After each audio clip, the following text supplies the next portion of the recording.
Excellent. So, hello everyone. I'm Deborah Vagans. I'm the National Campaign Director and the Director of Equal Pay Today with Equal Rights Advocates. Thank you for joining our webinar, Examining Employer Compensation Practices that Contribute to Pay Inequities. As we know, employers' compensation practices can contribute to ongoing and pernicious gender and race-based pay gaps. The use of prior salary history to set an employee's starting salary, failure to post pay ranges for jobs, and the giving of additional compensation packages like special bonuses or raises for some employees can allow subjectivity and therefore pay disparities to seep into the process. Today, our panelists will be discussing a number of pay equity legal developments that require employers in a number of jurisdictions to make changes to their compensation practices, as well as specific steps academic and other employers should be taking now to change their outdated practices, from more transparency to regular pay audits. I would like to begin by thanking all of our incredible panelists and the amazing Equal Rights Advocates team who are producing and supporting the webinar. Equal Pay Today is a project of Equal Rights Advocates. We are a nationwide campaign bringing together local, state, tribal, and national groups and supporters across the country to close wage gaps, accelerate fair pay progress state by state, and drive federal policy momentum. We also organize equal pay days around the year, including marking the egregious pay disparities experienced by women of color. We hold public education events like today that we hope you will continue to join. And each year, we also publish a policy agenda identifying key pieces of state and federal legislation and executive branch solutions that will address the multiple drivers of the pay gap, including legislation addressing the topic of today's webinar, compensation practices. While nationwide protections are still needed, pay transparency has emerged as a trend in the employment space over the last decade. States are passing laws across the country. There are new international pay transparency directives, and some high-road employers are even voluntarily implementing these practices. However, this is certainly not the case everywhere, as you will hear today. We still need national federal legislative protections that would help address these practices for all employees. Bills like the Paycheck Fairness Act, which would ban the use of salary history, among other things, and the Salary Transparency Act, which would require the posting of pay ranges, just to name a couple pieces of legislation. So we have a really packed agenda, but I hope that we will be able to get to a few questions. If you have any questions for our speakers, please use the Q&A button at the bottom of your Zoom, not the chat, and you can write them in to submit them. Unfortunately, we will not be able to provide individual legal advice, but we do hope that we will be raising awareness about employment rights generally and generating support for necessary reforms. Now, let me introduce and turn it over to our next speaker, Ariane Hedjevich, who will kick off the rest of the panelists. I'll be back at the end to wrap us up. So Ariane is a senior research fellow at the Institute for Women's Policy Research, where research on pay equity is one of her main areas of work. IWPR and Ariane have been a member of Equal Pay Today for over a decade, and Ariane is a member of the Equal Pay Today Steering Committee and a co-chair of the Equal Pay Today Litigation and Research Committee, which you will hear a little bit about now. So Ariane, take it away. Thank you so much, Deb, and everybody else for having joined us today. As Deb said, I work at the Institute for Women's Policy Research, which is a national think tank based in DC, focused on the economic security of women and their families, and understanding how to tackle the pay gap, of course, is key. As Deb said, I'm the co-chair of the Litigation and Research Committee. You may wonder why exactly these two issues would be combined in one committee. But once you've read an amicus brief or looked at the documentation in an ongoing law case or in the advocacy for new policy, it does make a lot of sense. From the viewpoint of litigation, and in terms of pushing for new statutes, citing to legitimate research findings and legal arguments can strengthen a case by showing that the facts that are being challenged as discriminatory are part of broader established patterns. Or say, take the example of salary history bans to show that states that have implemented those laws actually see a falling gender wage gap. Now, hence our goal is to make sure that advocates and litigators are aware of the latest research and understand how it can be used. From the point of view of researchers, i.e. people like me, lawsuits can be an important qualitative source of data for understanding what happens inside of organizations. It's very rare for researchers to get access to study employment and pay decisions otherwise. And it also helps to identify gaps and the need for new research. As other EPT committees, we meet every 2 months, and our goal is to organize knowledge sharing events such as these at least 2 or 3 times a year. The topic of this event, the awareness of the potentially discriminating effects of retention bonuses and other market factors and pay setting, has been around since the early 70s for a long time. And so I'm very excited that we have been able to put together this really great panel of speakers and that there's new impetus for addressing this practice. And now I would like to hand over to Sharmili Majmudar, who will moderate the panel. Sharmili is the Executive Vice President of Policy Programs and Research at Women Employed, one of the oldest nonprofits advocating for women's economic security based in Chicago. And Sharmili is also the chair of EPT's Communication and Outreach Committee and will moderate this panel. Sharmili, thanks. Thank you so much, Ariane, for that introduction, and welcome to everyone who has joined us for today's webinar. We are indeed very fortunate to have an incredibly distinguished group of speakers. I'm going to briefly introduce each of them, but as you might imagine, their bios are much more extensive, and I encourage you to look them up. We'll start with Trilby Robinson-Dorn, who is Vice Dean, Professor, and Director of the Pay Equity Project at University of California, Irvine School of Law. An experienced employment attorney, she teaches and researches in the areas of pay and workplace equity, employment law, and diversity and inclusion. In addition, she currently co-chairs Equal Pay Today's Research and Litigation Enforcement Committee.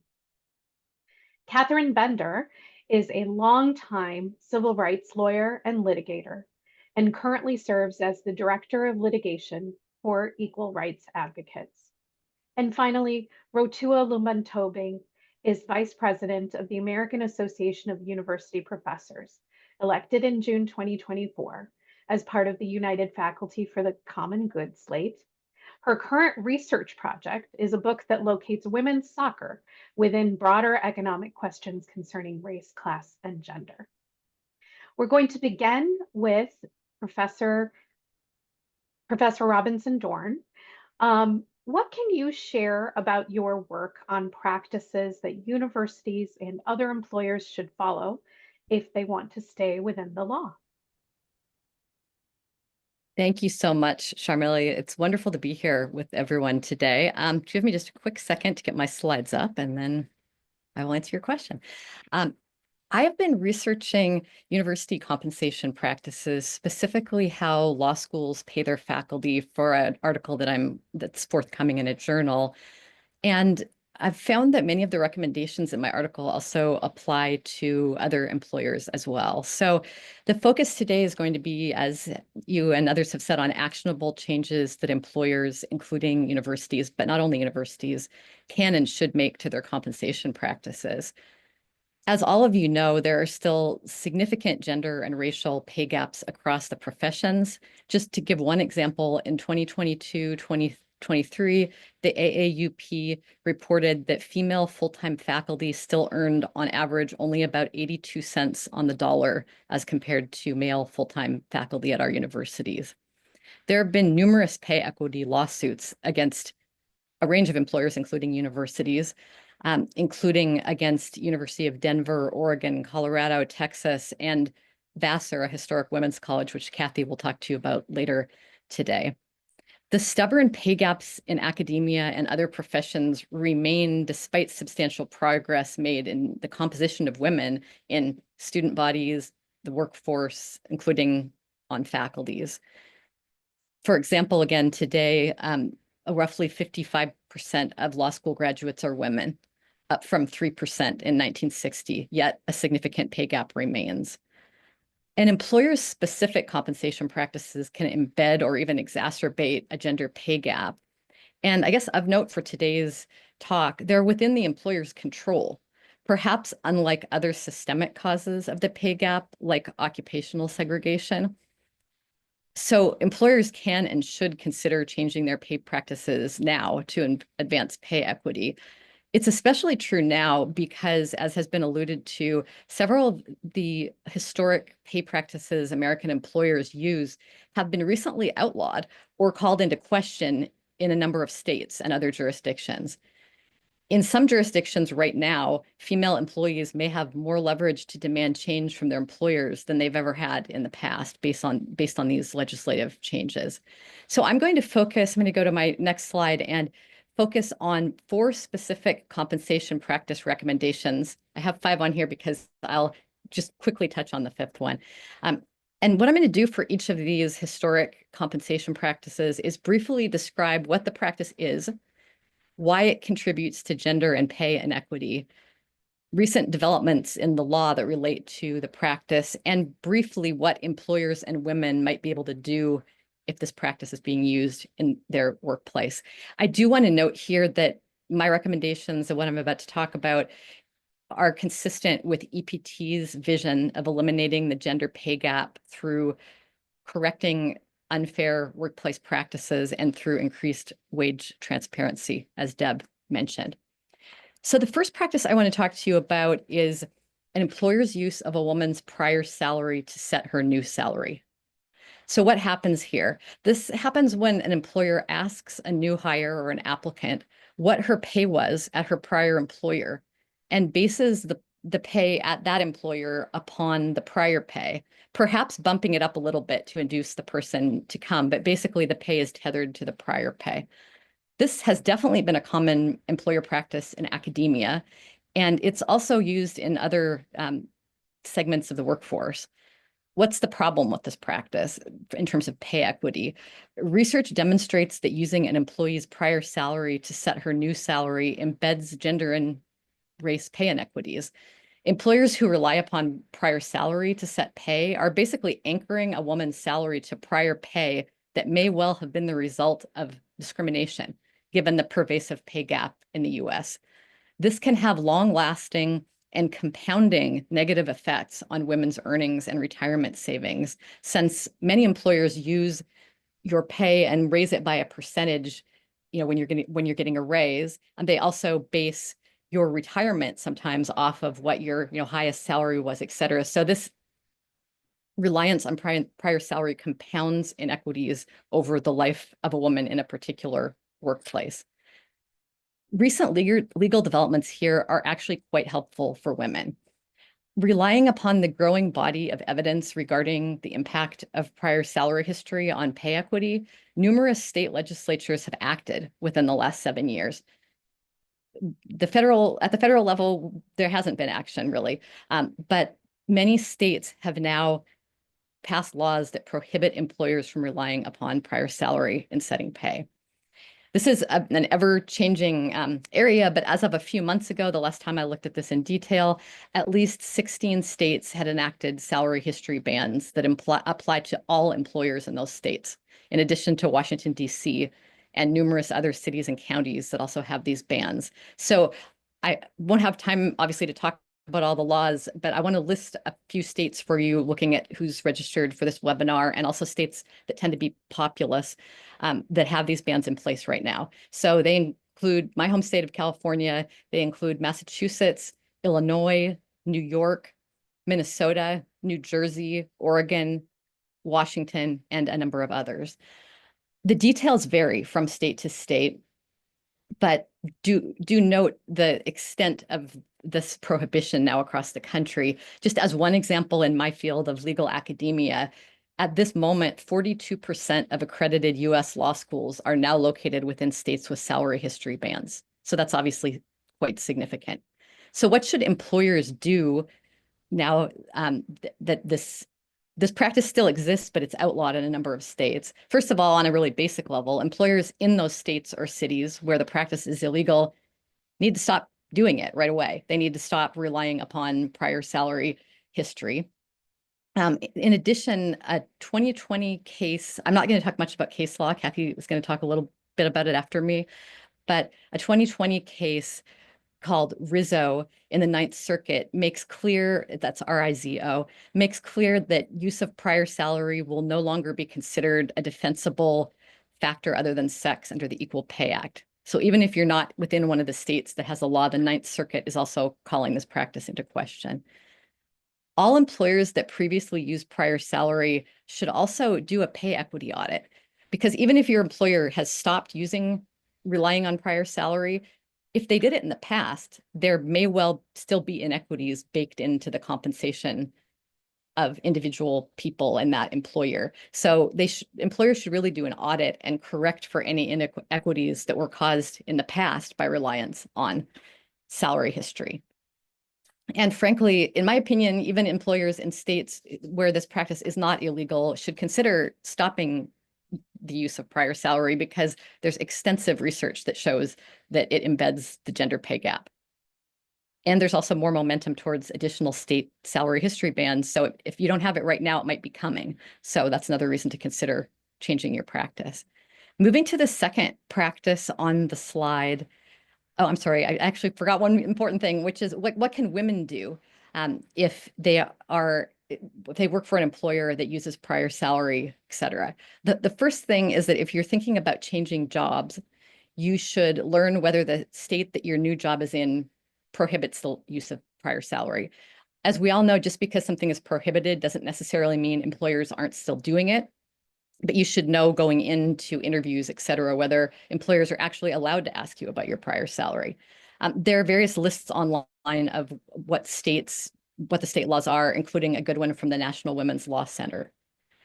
If your state that you're applying for a job in doesn't allow prior salary to be used, don't answer questions about that in the application process. I know that can be hard as the applicant, but you could, if asked a question like that, you could instead ask them for the pay range for the position or what other people in the position are being paid, rather than offering up your own current salary, which may be discriminatorily low. If you think your salary at your current employer, if you're not thinking about changing jobs, but you think your salary at your current employer was set based on prior salary, I would consider asking your manager or HR whether your employer has done a pay equity audit recently and what it showed in terms of your salary versus comparable men or men in comparable positions. And finally, some employers, including my own, have a pay equity adjustment request process that you might be able to take advantage of if you think there's a discrepancy. Moving to the second practice that employers should change, many employers fail to use disclosed salary ranges to set an employee's pay. So the practice is basically that a number of employers still set initial salaries of their employees based on either non-disclosed amounts or ranges, sort of a black box, right? Or on individual negotiation only, rather than based upon disclosed ranges. So what are the problems with this practice for pay equity? Without transparency and information, there's an informational asymmetry, which places women employees at a disadvantage and allows unjustified pay disparities to flourish. Without a pay range for a position, you might not even know if you're being underpaid compared to men or others in the same position. And then thus you might not know whether to negotiate for higher pay. So the disclosure of pay ranges furthers pay equity. Another happy recent legal update here. At least 13 states now require employers to disclose a position's compensation or compensation range to applicants. These states, a lot of the ones that I listed off before, but to list a few, California, Colorado, New York, Illinois, Massachusetts, Minnesota, Washington, and again, Washington, D.C. require pay range or compensation disclosure to applicants. The laws vary in specifics, meaning that some actually require the information to be disclosed in the job posting itself, while others require something slightly less, which is you have to give it to the applicant upon request. But in any event, this is an important change in law in a number of states. So what should employers do? Again, if you're an employer in one of these states with a pay range disclosure law, you have to start providing pay range disclosure to your applicants, and it has to be reasonable and in good faith, meaning the standards are a little bit different under each of the state's laws, but it has to be a range that you would reasonably or in good faith pay applicants for that position. You can't just say, you know, we pay up to $1 million or something, right? It has to actually be reasonable. Employers in states that don't mandate pay range disclosure should do so voluntarily, again, because it furthers pay equity. And again, because pay disclosure laws are on the rise. And for a final reason, which is that it's actually more efficient, as many employers have recognized, to weed out applicants for whom the pay range doesn't work at the start, right? In other words, why keep it a black box as you go through, you know, first and second interviews? It's better to just disclose it up front for employer purposes as well. Women in states where they have these disclosure laws now are entitled to this information by law, and so should ask for it. You could consider asking for it in other states too, but just know that if you're in a state that doesn't have one of these laws, the employer isn't required to give it to you, obviously. The third problematic compensation practice that I want to talk about is a lack of transparency in individual employee compensation, including non-salary forms of compensation. The practice is basically that many employers don't disclose individual employee salaries or non-salary forms of compensation that individual employees receive. This is really important to think also about non-salary compensation, because I've found that that can really create a lot of inequity. So I'll give you a couple of examples in academic and then non-academic contexts. In academia, some of the non-disclosed things tend to be, does somebody get a summer research stipend?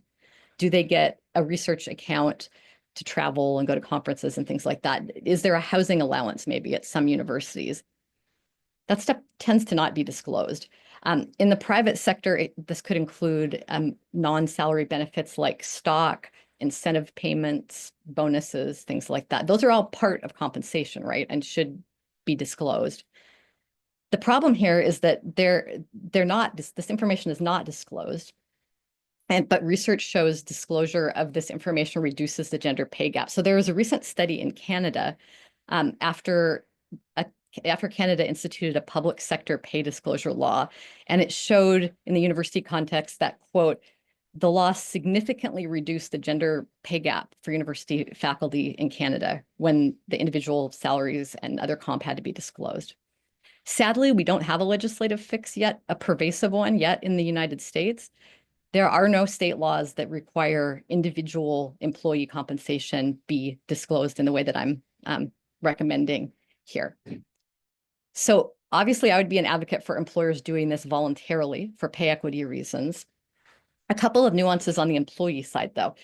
If you work for a public employer, like I do, like I work for the state of California, as in a university, there may be laws or norms, frankly, under which salaries are disclosed for you. They are for me. For the University of California, our salaries are disclosed publicly on a website, as they should be, in my opinion. So if this is true for you, look at your pay and look at the pay of others in your position, because knowledge is power, right? The first step in identifying whether there's a pay inequity in your situation at a public entity is getting and assessing the pay information. Similarly, if you're a member of a union, that's also extremely helpful, because it could be the case that a collective bargaining agreement or other union process might give you access to other people's pay information.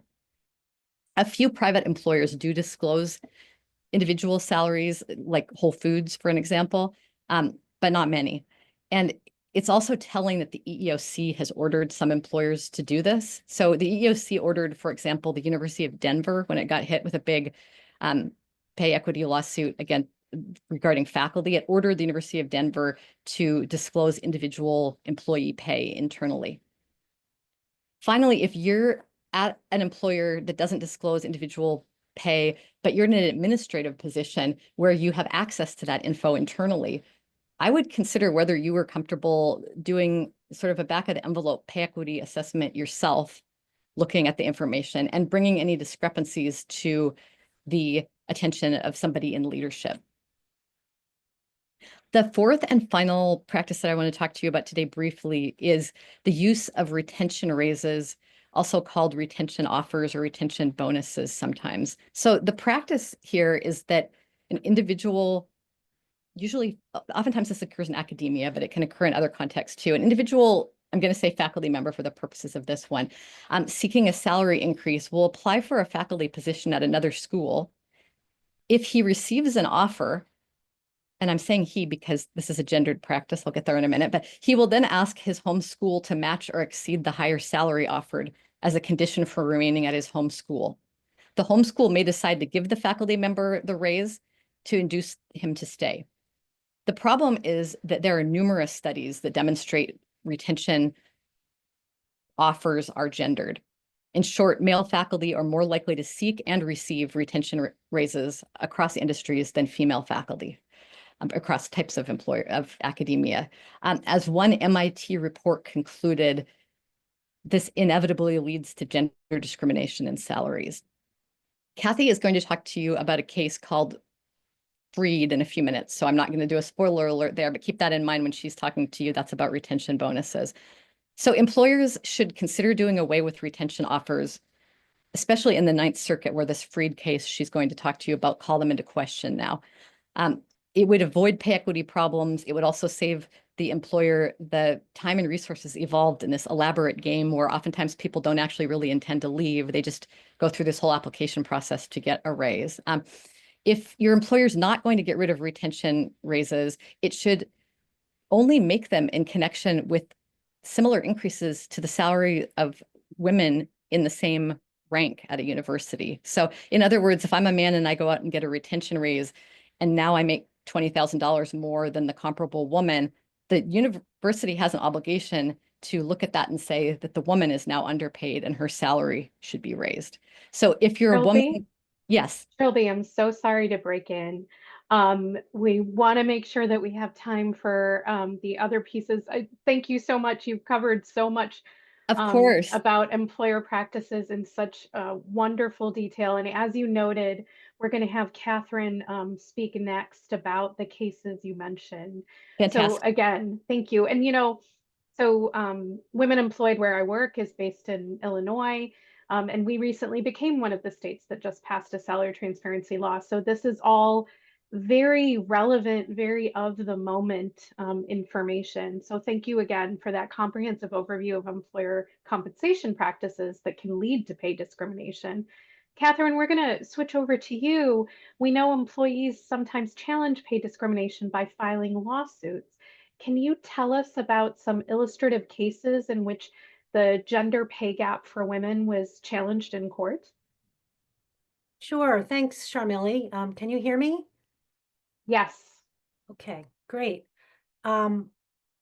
I wanted to discuss with you at least 2 out of 3 possible cases, and if we don't have time to get to the third, because I know we're short on time, perhaps I can address that in the Q&A portion or afterwards. The first case I want to talk about is, as Trilby mentioned, Fried versus the University of Oregon. And Jennifer Fried was a very experienced and well-regarded psychology professor at the University of Oregon. And she discovered she was being paid several $1,000s less than male colleagues in the department, colleagues with comparable experience and whose work was of comparable merit. She filed a lawsuit in federal court in 2017, alleging that her rights were being violated. She was being discriminated against under the Federal Equal Pay Act and Title VII's anti-discrimination provisions in employment and other laws. And she had learned that this was a pattern across the psychology department. Women were being paid between $14,000 and $42,000 less than men for comparable work. And an analysis that was done showed that one of the main causes of the disparity was that the university was providing retention raises to male professors after they had discussions with other universities about employment. This is the retention raise issue that Trilby just discussed. And initially she lost in the lower court, but she appealed to the the appeals court, the U.S. Court of Appeals for the Ninth Circuit. And that court ruled in her favor, and noted especially that Professor Fried was not challenging the issue of retention raises in general. She was challenging the way that the university gave them to male faculty without raising the salaries of other comparable employees in the department to keep things fair. The court didn't think the university had shown a business necessity to do it the way they were doing. That's what the university argued. We have to do this. We have to be able to keep these faculty members, otherwise they'll go to other universities.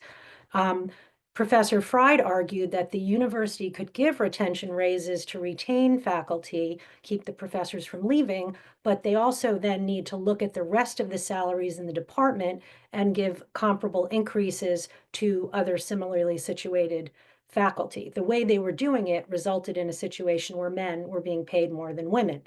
And the court noted statistics, that kind that Trilby alluded to, that suggests that men tend to negotiate more for retention raises. Women are less likely to be in a situation where they could negotiate those because they might be less likely to want to move. If you change jobs in academia, as many of you know, sometimes that requires moving to a new town or city or state. Perhaps for family reasons, they were less likely to do that. They were also less likely to receive unsolicited overtures from other universities because of general gender discrimination in the job market. So the court found that the university's way of doing things likely created a disproportionately negative effect on women. And then that ruling determined that, assuming she could prove the facts as she said they existed, there was likely to be a finding that her legal rights had been violated. So after that court ruling, that case settled in 2021. And the university, I think Professor Fried was retired at that time, but the university paid $350,000 to her for damages and legal fees, and they made a $100,000 donation to an organization she had founded, a research organization.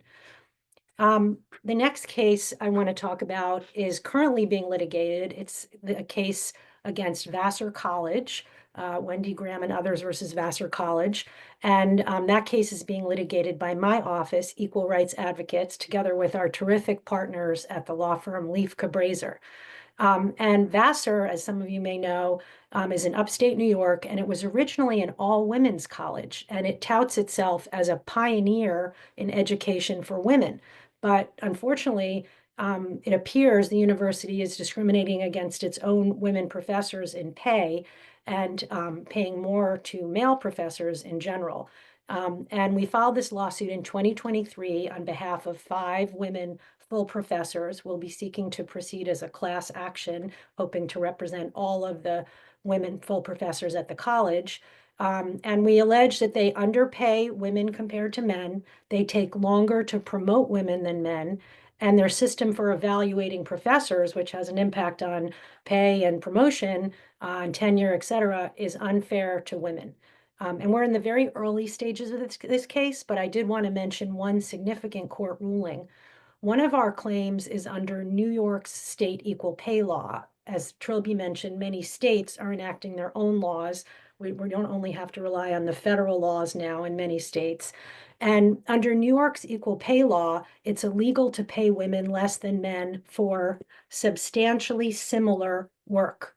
So this is a slightly different standard than some courts have interpreted the federal equal pay law to require, which is more akin to equal work. Vassar tried to get that claim thrown out of the lawsuit. They sort of likened it more to a federal law claim and said, no, you haven't alleged that these women are being paid less for equal work. There are differences between them and other professors and what exactly they do, et cetera. But in September, the court issued a ruling agreeing with our position, and they said, no, New York law actually expanded the legal protections for women. They made the standard easier to meet. You have to just show the male employees you're comparing your pay to do substantially similar work, and that was a kind of important interpretation.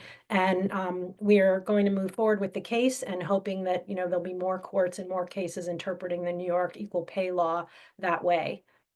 Very briefly, just want to mention a third case. This is a case brought against Disney. Very big settlement, recently settled in November. I'm not mentioning it because of particular court rulings, but because of the significance and size of the settlement. This was a case brought in California Superior Court on behalf of a large class of women employees who worked for Disney and its subsidiaries. 2017, a woman financial analyst at Disney, discovered that each of the 6 men with the same title she had were making more money than she was. And she and the women filed suit. They claimed women at Disney are routinely underpaid compared to men doing substantially similar work, and they were passed over for promotions. This case was brought under California's equal pay law and some other laws. They said Disney's compensation policy started women at lower salaries than men, in part based on the practice of setting pay based on prior salaries. This is what Trilby was talking about. Interestingly, Disney also allegedly had a pay secrecy policy. People weren't allowed to discuss their pay, and the company had disciplined employees for doing so, and that violated a different California law. So the court allowed them to proceed as a class action, meaning there would be approximately or as many as 9,000 women plaintiffs in the suit. Disney's obviously a huge set of companies. These were going to be all the women who would be included, all full-time women employees who worked there since 2015, who were below the rank of vice president and not subject to a collective bargaining agreement. This case settled in November, or they reached a settlement agreement in November. $43.25 million. And importantly, Disney agreed to retain a consultant to train the company and its employees on setting pay, to retain a labor economist for 3 years to do pay equity analyses for all non-union employees, and to take steps to address any gender-based pay disparities. So that, got a lot of publicity, huge case, important at Disney, and a lot of other employers are no doubt taking notice. So we just wanted to illustrate a few examples of cases in which the issues Trilby talked about play out in the courts. Obviously, not every plaintiff is successful, but these are some very encouraging cases we can look to. Thanks. Thank you so much, Catherine. Really appreciate your overview of those cases and that settlement. I'm sure that a number of our audience members have probably heard or seen information, so it's helpful to get more background on what's happening with them. I think also these cases just illustrate the pervasiveness in some ways of issues around pay discrimination. Rotua, I'd like to turn to you as Vice President of AAUP. I think you're seeing the gender wage gap from a different vantage point, and also thinking about things like collective action. How do you see opportunities and efforts to ensure equal pay? Thank you, Sharmili, for that question. So first of all, I would like to just mention quickly that AUP has done a lot of research on this issue. For example, also we submitted an amicus brief in the Fried case. And in 1977, AUP actually commissioned a higher education salary evaluation kit by Elizabeth Scott, who's a statistician at Berkeley, which focuses on how to conduct an econometric analysis on faculty salaries. So all this, so there has been a lot of research, and we need to continue to keep pushing the issue by having more studies, and also need it would be an event like this is great because it raises the awareness of a gender pay gap. So the fact is, as Trilby mentioned, that gender pay gap still exists, especially in this context in higher education. So on average, women made about 83 cents on every dollar men made as of 2021, 22.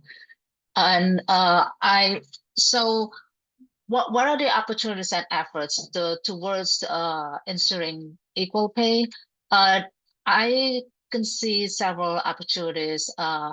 And for example, as Trilby discussed, the full transparency is such as in the state of California, but also in the state of Connecticut, where I live. So a number of states regularly publishes data on salary data for public sector workers. And this is, when I saw it first, I thought it was horrific, but I got used to it and I realized it's actually a good idea to have this salary data, because it tells us that we are what everyone is getting, and it's not about what everyone is getting, but if there are gender pay gaps or pay gaps in terms of race and other categories. So the second is so we also need access to more complete and reliable data that include also fringe benefits and working conditions, because those components the value of those components can be pretty significant. And the third one is how we use it as a tool for organizing, especially in contract negotiations, because there are a number of ways to correct for this inequity that can be incorporated into the collective bargaining agreement. For example, benefits like on-campus childcare, and mechanisms to correct this pay gap. For example, like wage adjustment. As I work at Western Connecticut State University and in a union workplace, and we do have this mechanism. And we also need to look out for implicit bias, and we must start from hiring practices and continue throughout, because these pay gaps can become worse and worse if they continue and persist throughout a person's career. And organize, of course, most importantly, organize, talk to your colleagues, build the awareness about pay inequities in gender, race, and other categories. And to this end, AUP National has held an organizing training, and it's a basic training on how to have conversations with your colleagues. We did it last November, and we will do it again. We will do it another one in February, and it's 12 hours total, and it's twice per week, 2 hours each session.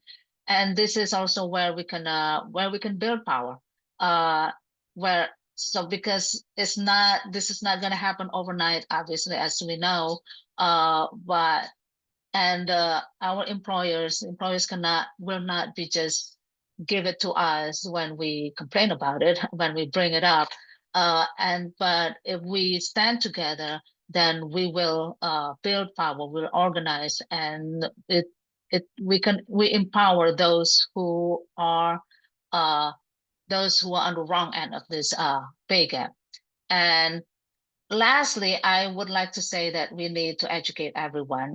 So men, especially white men, must support effort for equal pay, because everyone benefits, and this is not a zero-sum game. Thank you for this opportunity.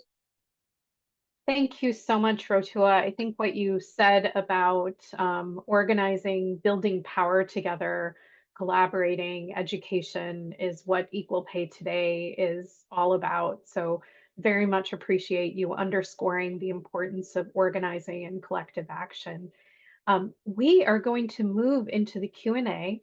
We've had a couple of questions specifically related to pay equity audit. So I'm going to direct these to Trilby, but welcome anyone else who wants to weigh in.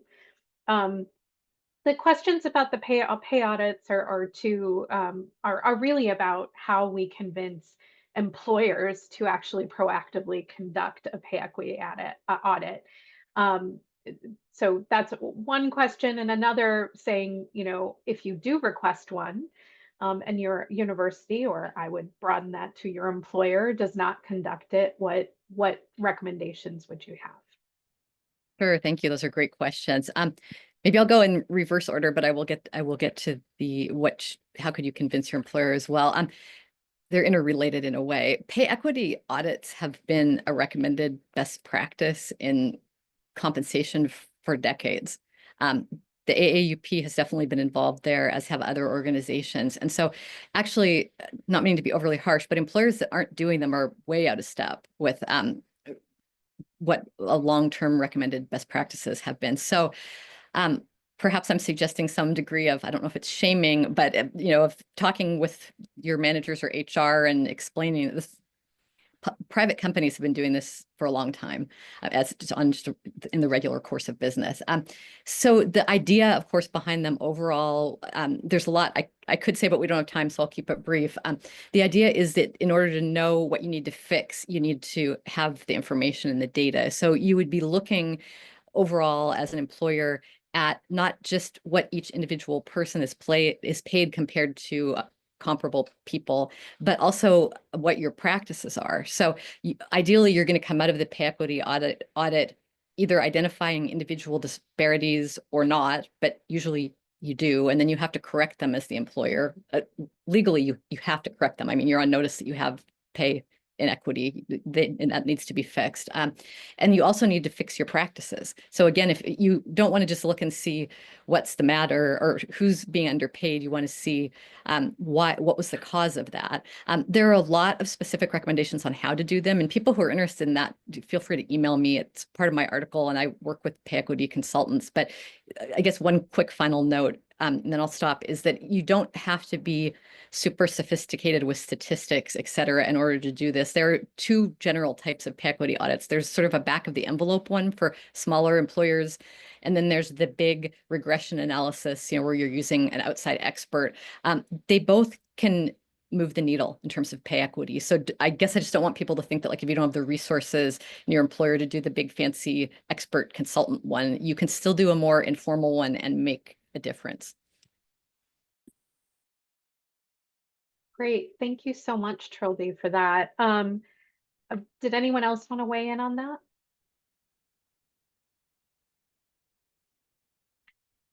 If not, I'm going to follow up with that to say to Rotua, it can feel really daunting to know kind of like how to start. When you're trying to advocate to get paid equitably. From your vantage point at AAUP, where can people start as they're advocating for fair pay for themselves and their colleagues? That's a great question. I will take the cue from actually Trilby. So again, it's not, we don't have to have a lot of work. We don't have to do a lot of work to find out about pay gap. First, I think most importantly to have conversations with your colleagues, find out what's going on. Where, and don't be shy about talking about salaries, because I think it's, that could be a touchy subject for some people. But that is the most important thing. I mean, we wouldn't know about a pay gap if we don't have the data. So that's first. And second, there are, as Trilby also noted, that there are experts out there. There are data out there on pay, on salary data. So AUP, at AUP, we do this annually. And also I know CUPA HR does a salary survey annually. And there are several others. So find out about that data, get access to that data.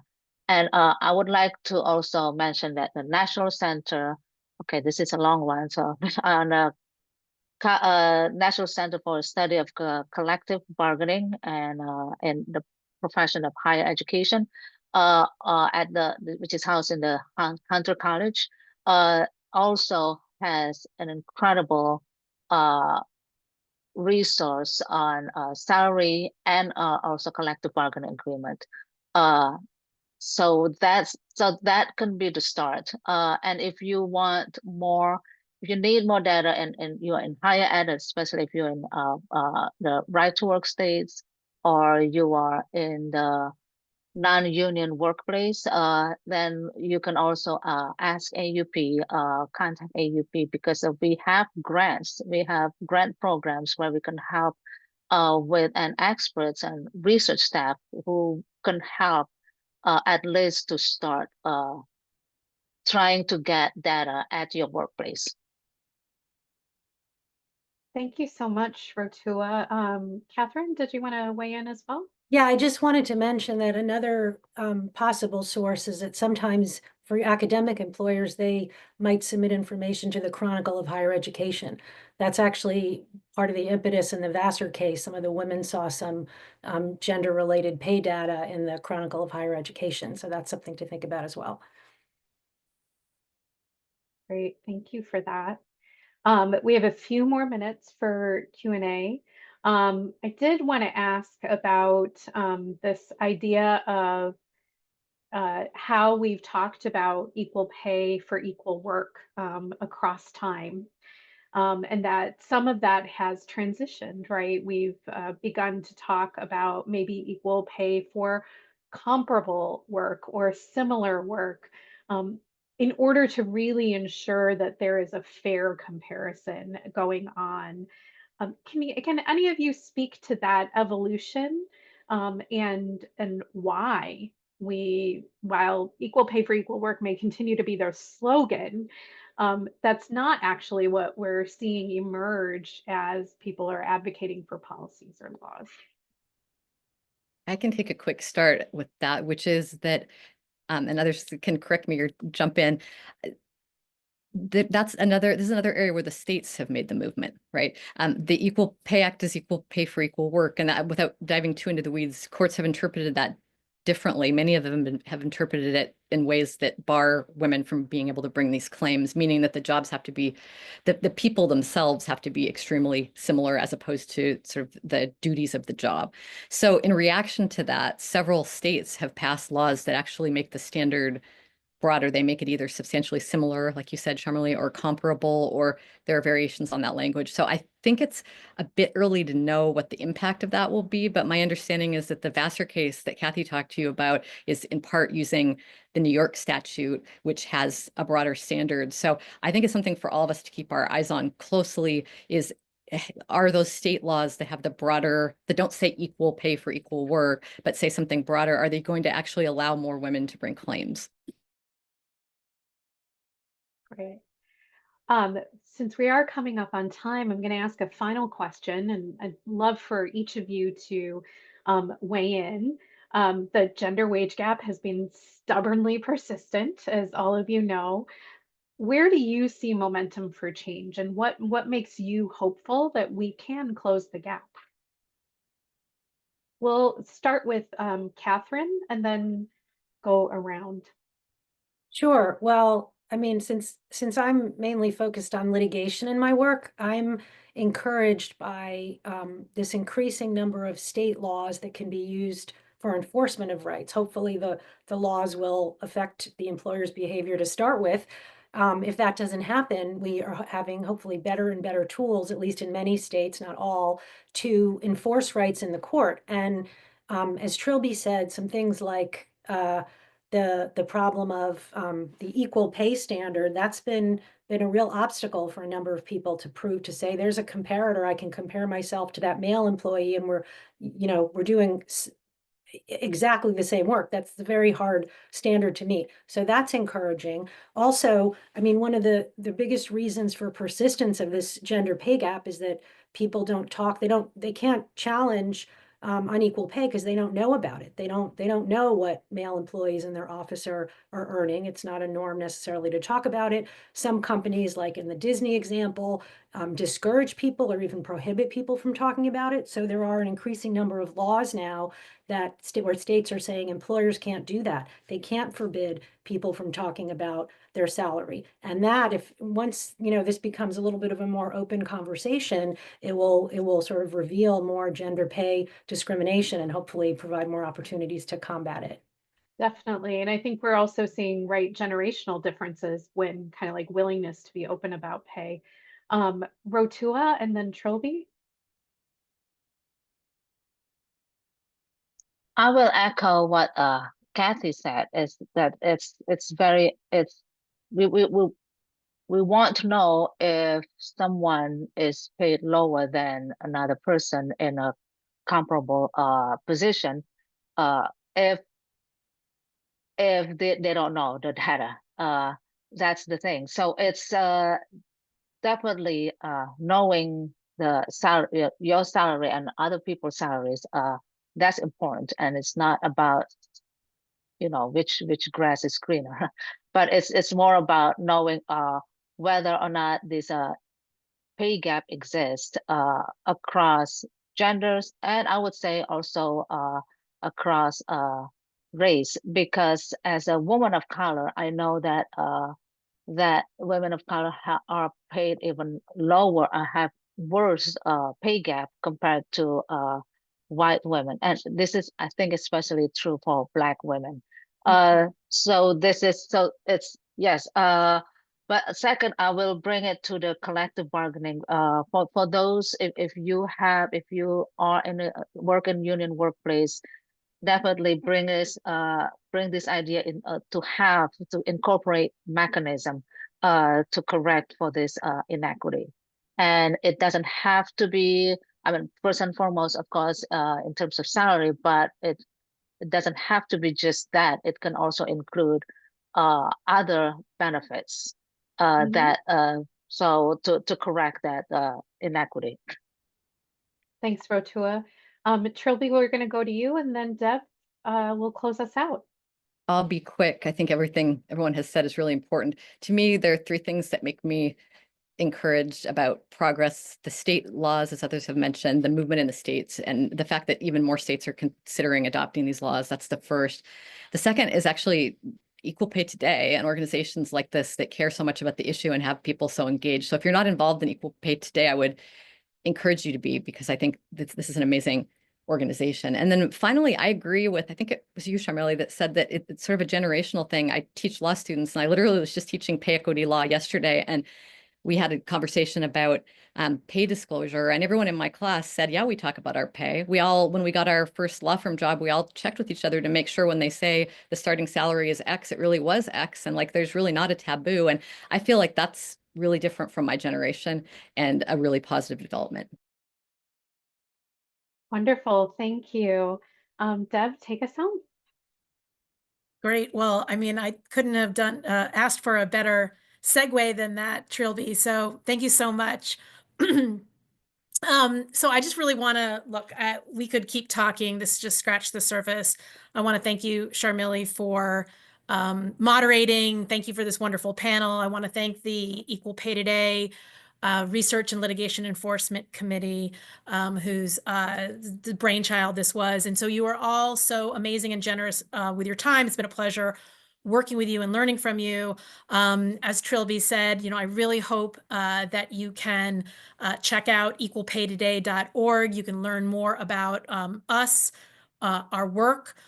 Coming up, our work around Equal Pay Day, which is on March 25th, and all the other Equal Pay Days throughout the year.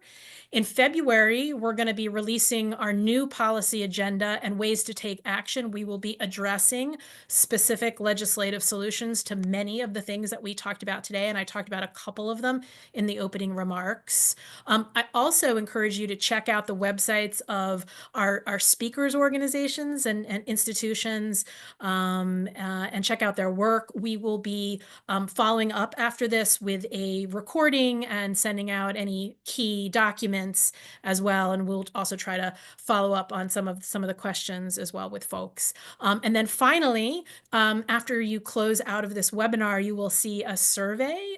So if you'd like to fill that out, that would be great. So thank you for joining us. Thank you for continuing the fight with us. We know there are challenges ahead of us, but with collective action, we will be able to see progress. I still believe that. So thank you, everyone, and goodbye.